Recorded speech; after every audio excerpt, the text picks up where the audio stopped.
Guys நம்ம பார்க்க போகிறது என்னன்னா ஆப்ஜெக்ட் ஓரியன்ட் ப்ரோக்ராமிங்க்கும் ஸ்ட்ரக்சர் ஓரியன்ட் ப்ரோக்ராமிங்க்கும் என்ன டிஃப்ரென்ஸ் அப்படின்னு. It is the first topic in this syllabus. So we have procedure oriented programming na enna, object oriented programming na enna அப்படின்னா procedure orientedங்கிறது நம்ம C program, object oriented நம்ம C++. So procedure oriented is automatic. It is a we having connection between one process to another process. ஒவ்வொரு ஃபங்க்ஷனுக்கா connected இருக்கும். அப்படின்னா object ஓரியன்டட்னா என்ன அப்படின்னா, object அப்படிங்கிறது வந்து ஒரு blue print of the real world என்டிட்டின்னு சொல்லுவாங்க. இப்போ நான் ஒரு பென் வச்சிருக்கேன்னா அது ஒரு ஆப்ஜெக்ட். ஸோ அதில் என்னென்ன ஆட்ரிபியூட்ஸ் இருக்கு, பென் கலர் வந்து பிளாக்கா இருக்கு, ஓகேவா, அது ஆட்ரிபியூட்ஸுங்கிறது. ஹைட் இவ்வளோ இருக்குங்கிறது அதோட ஆட்ரிபியூட்ஸ். ஸோ ப்ராப்பர்ட்டிஸும் போது என்ன பண்ணலாம், பென்னை வச்சு நான் எழுதலாம், I can write, I can underline. So like that we can do some operations. ஓகேவா, அதுதான் வந்து ஆப்ஜெக்ட் அப்படின்னு சொல்றது. ஸோ ப்ரொசீஜர்ல இருந்து ஆப்ஜெக்ட் ஓரியன்ட் ஏன் வரும் அப்படின்னா, ப்ரொசீஜர்ல வந்து நம்மளுக்கு வந்து ஹேண்ட்லிங் ஆஃப் டேட்டா வந்து ரொம்ப கஷ்டம்.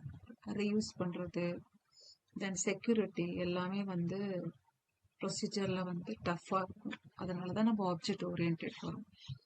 ஸோ இந்த டயக்ராம் பாருங்க. ஸோ இங்கே என்ன இருக்குது அப்படின்னா, ப்ரொசீஜரில் குளோபலாக ஒரு டேட்டா இருக்குது. ஃபங்க்ஷன் 1 யூஸ் பண்ணுறாங்க, 2, 3 யூஸ் பண்ணுறாங்க. ஸோ குளோபல் டேட்டாவை ஃபங்க்ஷன் 1 சேஞ்ச் பண்ணியிருந்தா it will affect change the global data. Function 2 வந்து சேஞ்ச் ஆன டேட்டா தான் போகும். We are not having some consistency இதில் இருக்காது. வேல்யூ வந்து சேஞ்ச் ஆகிக்கிட்டே இருக்கும். The data will be not in correct manner. இந்த ஆப்ஜெக்ட் ஓரியன்ட் பண்ணும்போது, ஸோ இங்கே பாருங்க, ஒரு ஆப்ஜெக்ட் அப்படிங்கும்போது it is a combination of data and functions ஒன்றா இருக்கும். ஸோ வித் ஹெல்ப் ஆப்ஜெக்ட் வச்சு நம்ம ஹேண்டில் பண்ணும்போது டேட்டாவோட வேல்யூ வந்து மெயின்டைன் ஆகும். It won't affect the duplicate data நம்மளுக்கு ஜென்ரேட் ஆகாது. That's why we come to the object oriented. So object oriented ஃபீச்சர்ஸ்ன்னு பார்க்கும்போது நம்மளுக்கு வந்து டேட்டா அப்ஸ்ட்ராக்ஷன், என்கேப்சுலேஷன், இதெல்லாமே main things. So we have this is the difference between procedure oriented to object oriented. So in the slide பார்த்தீங்கன்னா உங்களுக்கு ஒரு limitations தெரியும். Structure oriented, there is a procedure oriented. limitations என்ன அப்படின்னா, ஒரு modelling இருக்கும், data security கம்மியாக தான் இருக்கும், ஸ்கேலபிலிட்டி இஷ்யூஸ் இருக்குது, கோடை ரீயூஸ் பண்ண முடியாது, மெயின்டெனன்ஸ் டிஃபிகல்ட்டாக தான் இருக்கும், tight coupling between the data and functions. It is not suitable for very large complex applications. வந்து structure oriented யூஸ் பண்ண முடியாது. கோட் வந்து ரொம்ப லென்த்தியாக இருக்கும். கோட் லென்த்தியானவே it will be very difficult to handle the data. So இந்த questions பாருங்க, we have about 10 to 15 questions இருக்குது. நம்ம என்ன டிஸ்கஸ் பண்ணிடலாம். Right the needs of object orient. எதுக்காக ஓப்ஸ் வேணும், what is object orient purpose என்ன அப்படின்னா, நான் சொன்ன மாதிரி ஆல்ரெடி பெட்டர் கோட் ஆர்கனைசேஷனாக இருக்கும், ரீயூஸ் பண்ணிக்கலாம், மாடலாரிட்டி டிவைட் பண்ணிக்கலாம் கோட்ஸை, டேட்டா சேஃப்டி இருக்கும், மெயின்டைன் பண்ணலாம், real world modelling, scalability, reduced complexity. So these are the few advantages of OOPs. So data types அப்படின்னு பார்த்தோம்னா, these are the data types in C++. Basic data type இருக்குது, derive data type, then user define data types இருக்குது.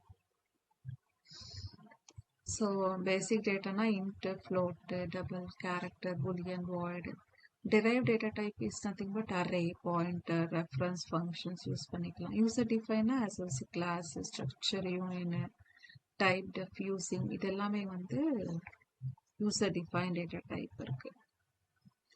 Next ஒரு 2 mark questions வந்து என்னன்னா, what is type conversion in C++? Type கன்வர்ஷன்னா என்ன அப்படின்னா, it is nothing but நம்ம data டைப்னா என்னன்னு பார்த்தோம். what is the data type? It defines the type of data which we are going to use. இப்போ int a is equal to 5 அப்படின்னு சொல்கிறோன்னா, ஏயோட வேல்யூ இன்டீஜராக இருக்குன்னு இங்கே சொல்கிறீங்க, அவ்வளோதான். ஓகேவா, கன்வெர்ட்டிங் ஒன், அதுதான் டேட்டா டைப். நாங்கள் இப்போ என்ன பார்க்க போகிறோம்னா, டைப் கன்வர்ஷன் பார்க்க போகிறோம். Type conversion is a process of converting one data type into another data type. அதில் 2 டைப் இருக்குது, இம்ப்ளிசிட்டாக கன்வெர்ட் ஆகும், எக்ஸ்பிளிசிட்டாக கன்வெர்ட் ஆகும். int a is equal to 5 இருக்கு. நான் float bல வந்து a ஓட வேல்யூ ஸ்டோர் பண்றேன்னா அங்க 5.0 ஸ்டோர் ஆகும். ஏன்னா ஃப்ளோட்டாக இருக்குது பியோட வேல்யூ. ஏ வந்து ஆனால் இன்டீஜராக இருக்குது. இது ஆட்டோமேட்டிக்காகவே 5.0ன்னு பியில் ஸ்டோர் ஆகிறது தான் இம்ப்ளிசிட் கன்வர்ஷன். இங்கே பாருங்கள், எக்ஸ்பிளிசிட்டாக நானே கன்வெர்ட் பண்ணுறேன். ஆவரேஜ் கண்டுபிடிக்கும் போது ஒரு ஃப்ளோட், ஒரு சம் டிவைட் பை 2 போடும்போது சம்ங்கிறது ஒரு இன்டீஜராக இருக்கலாம், ஒரு what ever maybe.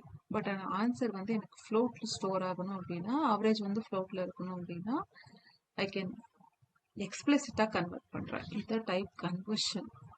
Okay, 2 type இருக்குது, இம்ப்ளிசிட் எக்ஸ்பிளிசிட் ஞாபகம் வச்சுக்கோங்க. தென் நெக்ஸ்ட் வந்து keyword. Keyword na reserved words. We can't use it as a variable. Identifier na variables. We can use it as a variable. Keyword ko example integer, class, return alla. Identifier na variables. Next one the call by value, call by reference. Copy of the object is passed to the function value. Reference na address pass பண்ணுவோம். இது version value of it all. Okay, இது வந்து ஒரு sample program பார்த்திருக்கோம். So this is called by reference, this is called by value. Just interchange the value of the x and y with temporary variable. Call by value we can pass the copy of the object. ஒரு value ஓட copy தான் அனுப்புறோம். Call by reference போது address அனுப்புறோம். That way we can be having an ampersand of x. Array அப்படின்னா என்ன அப்படின்னா, array is a collection of similar data types. ஒரே மாதிரியான data type, you can store more than one thing that are stored under a common name. int a is equal to 5 அப்படின்னு போடலாம். ஏல 5 மட்டும்தான் store ஆகும். அதே இங்கே பாருங்க, int marksனா 2 rows 3 columnsல நம்ம ஸ்டோர் பண்ணிக்கலாம். ஒரே marksங்கிற ஒரே ஒரு நேம்ல. So marks is a array which stores similar data type like integer. Okay. So syntax வந்து data type, variable name, row size, column size. So the sample picture array 0 column 1, column 2, column 3, 4. 0th row la first row, second row, third row. First column, first is a row, second one is a column. So with the help of that we can access the value. அடுத்தது வந்து default argument என்னன்னு பார்த்தலாம். Default argumentனா we can pass the value at the time of execution. string name age இருக்கு. நாம வந்து string name கொடுத்தா age ஆட்டோமேட்டிக்கா எடுத்துக்கும். அதே நம்ம வேல்யூ பாராமீட்டர் பாஸ் பண்ணலனாலும் கம்பைலர் ஆட்டோமேட்டிக்கா அந்த வேல்யூ எடுத்துக்கும். That is the meaning of default arguments in function. Okay. ஒரு எக்ஸாம்பிள் ப்ரோக்ராம் இருக்கு பாருங்க.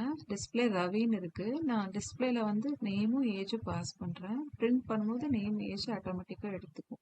இங்க ரவி கூட ஏஜ் பாஸ் பண்ணல அப்படின்னு இது எரர் எல்லாம் ரைஸ் பண்ணாது. Inline function. This is function whose code is expanded directly at the point of the call during compile timeல அது எக்ஸிக்யூட் ஆகும். ஒன் மோர் இதுனா inline வந்து ஷார்ட்டா இருக்கும். 1 to 3 lines தான் இருக்கும்.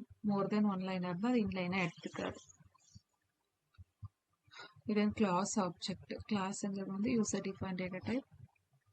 மெம்பரும் மெம்பர் ஃபங்க்ஷன்ஸ் இருக்கும். ஆப்ஜெக்ட் அப்படின்னா என்னன்னா, it is an instance of a class. class studentங்கிறதுக்கு what is object? S1, S2, S3. access specifierனா அது 3 இருக்கு. public, private, protected. இது என்ன பண்ணுன்னா, it controls the access of the data data member functions. access பண்ணிக்கலாம். data handle பண்றதுக்கு இந்த access specifier use ஆகும். this pointer is very important. this pointer என்னன்னா, இது கரண்ட்ல என்ன இருக்கோ அதோட வேல்யூவை கெட் பண்ணி கொடுக்கும். this represents an object that invokes a member function that points to the object for which this function is called. இங்க பாருங்க, student is a class name. roll number declare பண்ணிருக்கேன் பிரைவேட்டா. ஸ்டூடெண்ட்ல ஜஸ்ட் நான் இன்வோக் பண்ணிருக்கேன். this dot roll is the roll. what is it? this is pointer. it indicate that current to the current position. the current ஓட base or super. அது மாதிரி தான் this வந்து pointer வந்து access ஆகும். Static data member and data member ஃபங்க்ஷனோட differentials. Static data member வந்து என்னவா இருக்கும் அப்படின்னா, இது ஸ்டாட்டிக் இஸ் a keyword. இந்த எக்ஸாம்பிள் ப்ரோக்ராம் பாருங்க. ஸோ கிளாஸ் ஸ்டூடெண்ட் இருக்கு. பப்ளிக்ல வந்து ஸ்டாட்டிக் இன் கவுண்ட் கொடுத்துருக்கேன். இந்த கவுண்டோட வேல்யூ கன்ஸ்ட்ரக்டர்ல நான் இன்க்ரிமெண்ட் பண்ணியிருக்கேன். ஸோ நான் எப்படி அக்சஸ் பண்ணலாம்னா int count scope restriction operator with the count. So shared by the all the object member function accessible only static member function. Data members-னா it will be object-ல start பண்ணிக்கலாம். இது வந்து static keyword யூஸ் பண்ணிக்கலாம். இது declared using static keyword. இது defined outside the class. It cannot access non-static members. Okay, this is our called இங்க வந்து studentங்கிறது class name. இங்க வந்து counterங்கிறது class name. Static int count is a declaration of static variable. Here static member function, what is called static void show count. Within that I can increment the value of, I can just print the value of cout count. Count is static value. So how to access from outside the class? With the help of class name with the scope restriction operator with the counter. So this is a 2 mark for a static member. Next one is encapsulation. Encapsulation is nothing but a data hiding technique in C++. It restricts the direct access. நம்ம டைரக்டா எதுவுமே access பண்ண முடியாது. பிரைவேட்டோ பப்ளிக்கோ ஏதாவது கொடுத்திருந்தா அதுக்கு தகுந்த மாதிரி தான் டேட்டாவை நம்ம ஹேண்டில் பண்ண முடியும். இதுல 2 டைப் இருக்கு. மெம்பர் வேரியபிளா என்கேப்சுலேட் பண்ணிக்கலாம், ஃபங்க்ஷன் என்கேப்சுலேஷன் பண்ணிக்கலாம். அதுக்கு பேர் தான் data encapsulation and behaviour encapsulation. இதுக்கு ஒரு டயக்ராம் இருக்கு பாருங்களேன், நல்லா புரியும். பாருங்க, கிளாஸ் இருக்கா, இது மெம்பர் வேரியபிள் ஃபங்க்ஷன்ஸ். பிரைவேட்டா இருந்ததுன்னா அந்த கிளாஸ்ல இதை மட்டும்தான் பண்ண முடியும், அவுட் கிளாஸ் பண்ண முடியாது. அதே நீங்க பப்ளிக்னு கொடுத்தீங்கன்னா வெளியும் பண்ணிக்கலாம். இதுக்கு பேர் தான் encapsulation and data hiding. This is the most feature of the OOPS. அதனால தான் நம்ம ப்ரொசீஜர் ஓரியன்ட் வந்து ஆப்ஜெக்ட் ஓரியன்டே வரோம். இது டேட்டா ஹேண்ட்லிங் ஒரு பெரிய ப்ராஜெக்ட் பண்றதுக்கு இது ரொம்ப யூஸ்ஃபுல்லா இருக்கும். So this is a sample representation of encapsulation methods and data. It is a combination we can call as a class. This access specifier, private இருக்கு, protected இருக்கு, public இருக்கு. கன்ஸ்ட்ரக்டருக்கும் டிஸ்ட்ரக்டருக்கும் என்ன டிஃபரன்ஸ்? கன்ஸ்ட்ரக்டர் வந்து சேம் அஸ் ஃபங்க்ஷன் நேமா இருக்கும், ஆட்டோமேட்டிக்கா memory allocate பண்ணும், overloading பண்ண முடியாது. இது வந்து ஆர்குமெண்ட்ஸ் அலோவ் பண்ணும். டிஸ்ட்ரக்டர் நோ ஆர்குமெண்ட்ஸ் அலோவ் பண்ணாது. இது கன்செப்ட்ல யூஸ் பண்ணதில்ல, அதை delete பண்ணிக்கிட்டே வரும். டிஸ்ட்ரக்டர் வந்து யூஸ் பண்றதுனால மெமரி வந்து allocate ஆன memory which is allocated by the constructor that will be deleted. That is called as a destructor. Here also overloading is not possible. Constructor name, destructor name, class name same ஆ இருக்கும். அதுதான் main difference. Constructor allocate பண்ணும், destructor deallocate பண்ணும். டிஸ்ட்ரக்டருக்கு அப்புறமா நீங்க எந்த வேல்யூமே நீங்க use பண்ணீங்கனாலும் அது value வந்து delete ஆயிரும், யூஸ் பண்ண முடியாது. லாஸ்ட் क्वेश्चन ஒன்று இருக்கு, இதுதான் அது. Friend function. ஃப்ரெண்ட் ஃபங்க்ஷனுங்கிறது ஃப்ரெண்டுங்கிறது ஒரு கீவேர்டு தான். ஃப்ரெண்ட் ஃபங்க்ஷன் யூஸ் பண்றதுனால நம்ம பிரைவேட் மெம்பர்ஸையும் நம்ம அக்சஸ் பண்ணிக்கலாம். So this is a 2 mark session. We will see in the next 2 mark session.